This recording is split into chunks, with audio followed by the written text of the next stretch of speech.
నమస్తే BCN news కి స్వాగతం. నా పేరు నీలిమ. ముందుగా ముఖ్యాంశాలు.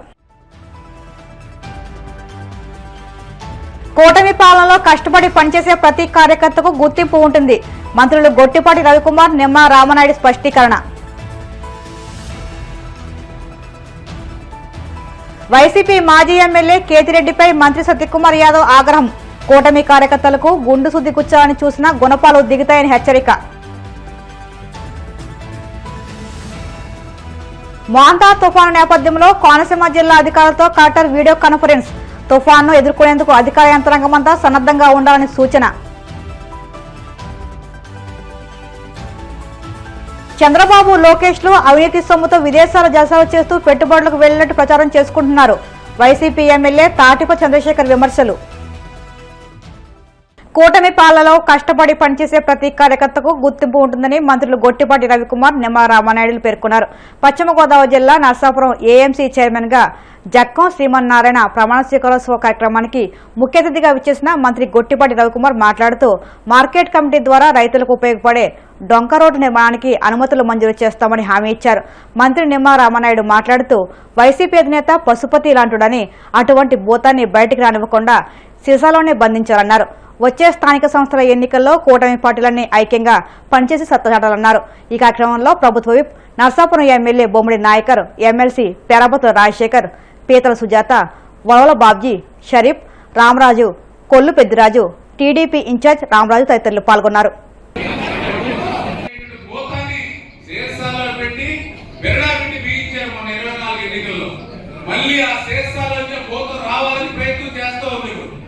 అటువంటి ప్రయత్నం ఎవరైనా తెలుసో తెలియదు.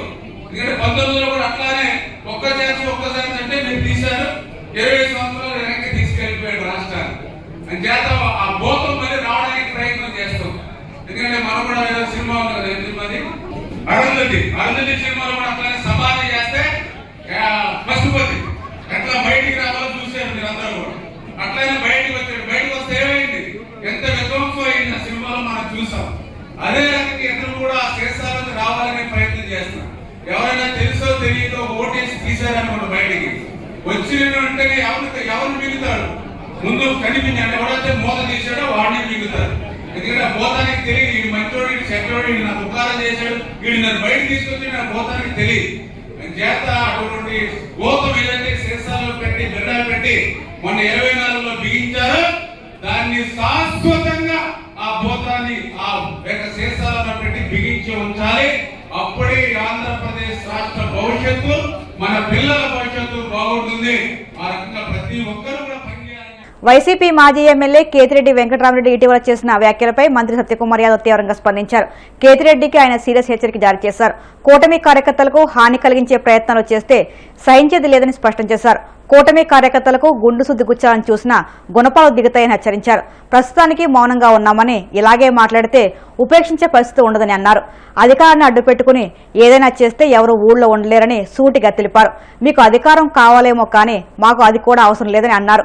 ప్రజల జోలికి వస్తే మాత్రం చూస్తూ ఊరుకోమని సత్యకుమార్ హెచ్చరించారు. వైసీపీ నేతల తాటాకు చప్పళ్లకు భయపడేది లేదని తేల్చి చెప్పారు. ప్రతి ఎకరానికి సాగునీరు అందించే ప్రయత్నం చేస్తాం. రాబోయే రోజుల్లో పూర్తిగా గతంలో జల్ జీవన్ మిషన్ ద్వారా ఇంటింటికి నీరు అందించాలని ఒక సంబంధ లక్ష్యంతో కేంద్ర ప్రభుత్వం ఒక పథకాన్ని ప్రారంభిస్తే 5 సంవత్సరాల పాటు ఆ పథకాన్ని నిర్వీర్యం చేసి ఇంటింటికి కుళాయి ద్వారా సురక్షితమైన నీరు అందించి ఆ కుటుంబ ఆరోగ్య సంరక్షణ చేపట్టాల్సిన బాధ్యత గతంలో ముఖ్యమంత్రి విస్మరిస్తే ఇక్కడ ఉన్నోళ్ళు చెప్పాలా ఏమన్నా వాళ్ళ గురించి? పూర్తిగా విస్మరించారు. ఇప్పుడు ఏం మాట్లాడుతున్నారా? ఓడిపోయిన తర్వాత మనం వాళ్ళు ఓడిపోయి 16 నెలలు అయింది. ఇప్పుడు అంటున్నారు 2 ఏళ్ళు అయిపోయింది, వీళ్ళు గెలిచి 2 సంవత్సరాలు అయిందంట. 16 నెలలు లెక్కలు కూడా బాగా వీక్ ఉన్నట్టుంది. ఆ నాయకుడేమో మేము రప్ప అంటారు. ఇక్కడేమో మేము 3.0 చూస్తాం, ఎవరికి దీపావళి ఉండదు, ఎవరికి దసరా ఉండదు, ఎవరికి ఉగాది ఉండదు అని చెప్పి. ఎవరి మీద మీరు 3.0 చూపిస్తారయ్యా? ఎవరి మీద మీరు భయం కల్పించేలాగా పనిచేస్తారు? మీకు వ్యతిరేకంగా ఓట్లేసిన ప్రజల మీదనా?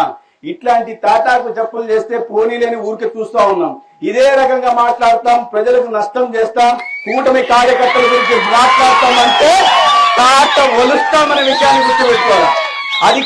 మేము అధికారాన్ని అడ్డం పెట్టుకొని చేయాలంటే ఒక్కడు కూడా ఊర్లో ఉండేవాడు కాదు, ఒక్కడు కూడా వీధిలో తిరిగేవాడు కాదు. ఆ ఆ పని ఎందుకు చేయలేదంటే ప్రజాస్వామ్యం మీద, రాజ్యాంగం మీద గౌరవం ఉన్న వ్యక్తులం కాబట్టి చేయట్లా. అధికారం ఉన్నా అధికారం లేకుండా తాట తీయడానికి రెడీగా ఉంటామని మీరు అధికారం వస్తే మేము చేసి చూపిస్తామని చూపిస్తున్నారు. మాకు అధికారంతో అవసరం లేదు. తప్పు చేసిన వాడికి తాట తీయడం మాకు తెలుసు, ఏ రకంగా తీయాలో తెలుసు. ప్రజలకు వ్యతిరేకంగా మాట్లాడినా, ప్రజలకు ఏదన్నా ఆటంకం కలిగించినా, ప్రజలకు ఎవరికైనా నష్టం కలిగించాలని ప్రయత్నం చేసినా, ఏ కూటమి కార్యకర్తకైనా సూదితో గుచ్చాలని చూసినా పునాదులు కదిలిపోతాయనే విషయాన్ని గుర్తుపెట్టుకోవాలి. మా ధర్మవరం కాదు, ఎక్కడా తిరగనీ కూడా చేయగలను నేను. నువ్వు బెంగళూరు తిరగనీ కూడా చేయగలను, హైదరాబాద్ తిరగనీ కూడా చేయగలను.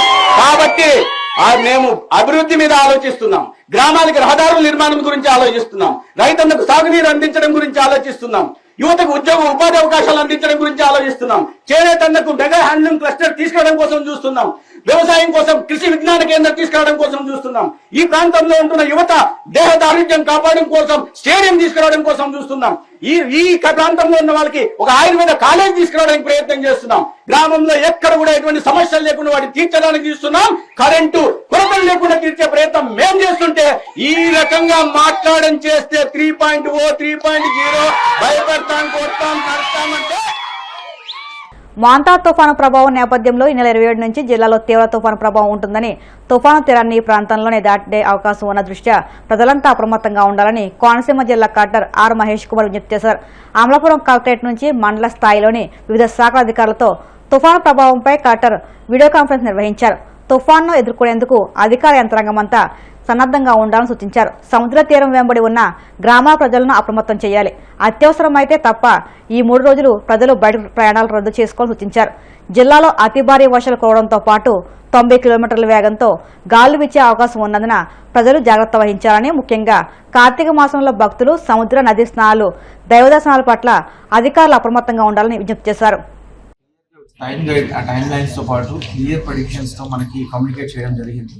సో అందులో భాగంగా 27, 28, 29 there are going to be heavy to extreme heavy rainfall. Actually right now that cyclone is actually depression నుంచి cyclone కింద కన్వర్ట్ అయింది. సో అది ఒక 700 kilometers down south. So from Andaman నుంచి it's being northeastwards వస్తుంది. So as per IMD predictions ప్రకారం 28th evening 5 late evening, so 5 PM to 7 PM or 8 PM అది land అయ్యే ఛాన్స్ ఉంది. Near by around Kakinada zone లో land అయ్యే chance ఉందని IMD predictions వచ్చాయి.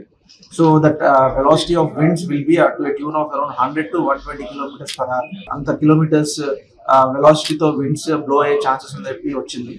సో దీనిలో భాగంగా from the district administration Konaseema నుంచి, బిఆర్ అంబేద్కర్ కోనసీమ జిల్లా నుంచి టోటల్ గా ఆల్ ఫీల్డ్ ఫంక్షన్స్ ని అలర్ట్ చేయడం జరిగింది.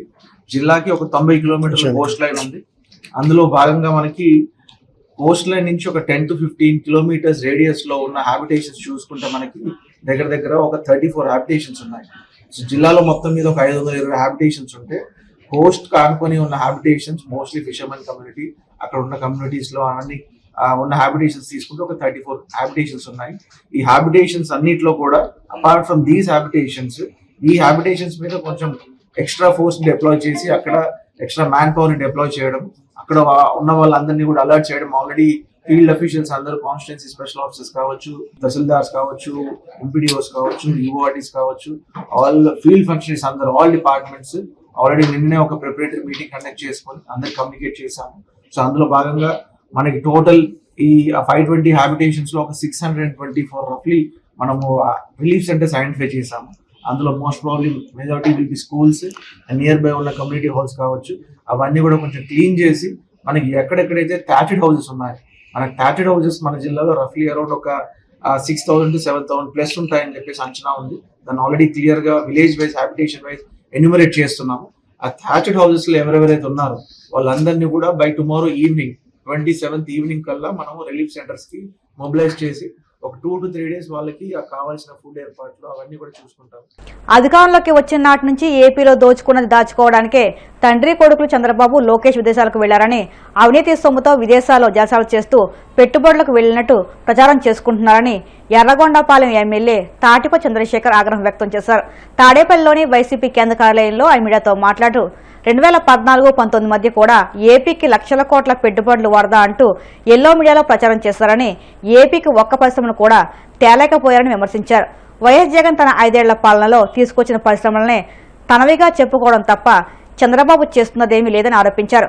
చంద్రబాబు మార్కెటింగ్ చేసుకుంటున్న గూగుల్ డేటా సెంటర్కి వైసీపీ హయాంలోనే బీజం పడిందని అన్నారు.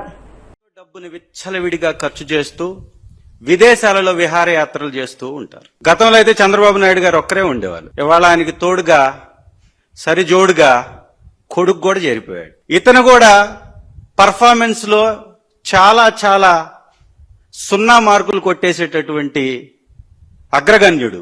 లోకేష్ గారి పర్ఫార్మెన్స్ గురించి చూస్తే విద్యాశాఖలో జరుగుతున్నటువంటి విధానాలను ఒక్కసారి గాని గమనిస్తే ఆయన పర్ఫార్మెన్స్ ఎంత పూరో అర్థమవుతూ ఉంటుంది. ఇవాళ విద్యాశాఖలో 8వ తరగతి బిడ్డను తీసుకెళ్లేసి అత్యాచారం చేస్తూ ఉంటే ఎక్కడికక్కడ బాత్రూముల్లో కెమెరాలు పెట్టేటటువంటి వ్యవహారాలు కనపడుతూ, గూడాలకు సంబంధించినటువంటి ప్రాంతాలలో వసతి గృహాల్లో బిడ్డలు చనిపోతూ, కలుషిత నీటిని తాగి అనేక రోగాల బారిన పడుతుంటే ఎక్కడా కూడా విద్యాశాఖ మంత్రికి పట్టనే పట్టదు, చీమ కుట్టినట్టు కూడా ఉండదు. ఇవాళ తండ్రేమో దుబాయ్ ట్రిప్పు, కొడుకేమో ఆస్ట్రేలియా ట్రిప్పు. వాళ్ళే కుదిరేరాయా జోడీ మీరిద్దరు. ఈ రాష్ట్రానికి అన్యాయం చేస్తూ కూడా ప్రచారం చేసుకోవటంలో మీకే సాటి. ఒకసారి చంద్రబాబు నాయుడు గారి చరిత్రను గాని చూస్తే గతంలో అనేక సందర్భాల్లో ఆయన మాట్లాడినటువంటి మాటలు ఈ రాష్ట్రానికి పెట్టుబడుల వరదను ప్రవహిస్తున్నట్టుగా, తీసుకొచ్చేస్తున్నట్టుగా ఆయన బినామీ పత్రికల్లో వచ్చినటువంటి వార్తలు గాని, ఆయన మాట్లాడినటువంటి మాటలు గాని, ఆయన అనేక సందర్భాల్లో చేసినటువంటి పర్యటనలు గాని ఒక్కసారి గాని గమనించినట్లయితే 2014 నుంచి 19 మధ్య దాదాపు 150 కంపెనీలు ఈ రాష్ట్రానికి వచ్చేస్తున్నాయని, ఏవియేషన్ హబ్ గా ఆంధ్ర మారిపోతుందని, ఈ రాష్ట్రంలో పెట్టుబడులు పెట్టడానికి ప్రపంచ ప్రఖ్యాత సంస్థలు క్యూ కడుతున్నాయని, ఇక్కడికి ఒలింపిక్స్ ని తీసుకొచ్చేసి నిర్వహిస్తానని, నోబెల్ బహుమతుల్ని వచ్చే విధంగా పిల్లల్ని ట్రైన్ చేస్తానని, బ్యాడ్మింటన్ క్రికెటర్ కి నోబెల్ ఇస్తానని, అంటే ఈయన మాట్లాడినటువంటి మాటలు గాని ఒక్కసారి మనం గమనిస్తే ప్రచారంలో ఎంత పిచ్చి బట్టి వ్యవహరిస్తాడో ప్రచారం కోసం ఇట్లే మనకు కనపడుతూ ఉంది. రాష్ట్రానికి 150 సంస్థలు వచ్చేస్తున్నాయి. ఈనాడు పత్రిక రాసేస్తుంది టక్. ఆయన చెప్పటమే ఆలస్యం, అచ్చేసేస్తాడు. అడ్డగోలుగా ప్రచారం చేసేస్తాడు ఈనాడు. హ్యాపీగా ఏపీకి పెట్టుబడుల వరద అని ఇంకొక వార్తను రాసేస్తాడు. ఇవన్నీ గాని ఒక్కసారి నెమరు వేసుకుంటే ఊహాజనితమైనటువంటి ప్రచారాలు తప్ప పెట్టుబడులు సాధించటానికి కానే కాదు అనేది మాత్రం ఇవన్నీ ఉదాహరణలు మనం ఒక్కసారి గమనిస్తే ఇట్టే అర్థమైపోద్ది. ఎందుకు చంద్రబాబు నాయుడు గారు విచ్చలవిడిగా ఇవి విదేశీ పర్యటనలు చేస్తూ ఉంటాడంటే జల్సాలకు అలవాటు పడ్డటువంటి. ఇప్పుడు కాసేపు ప్రకటనలు.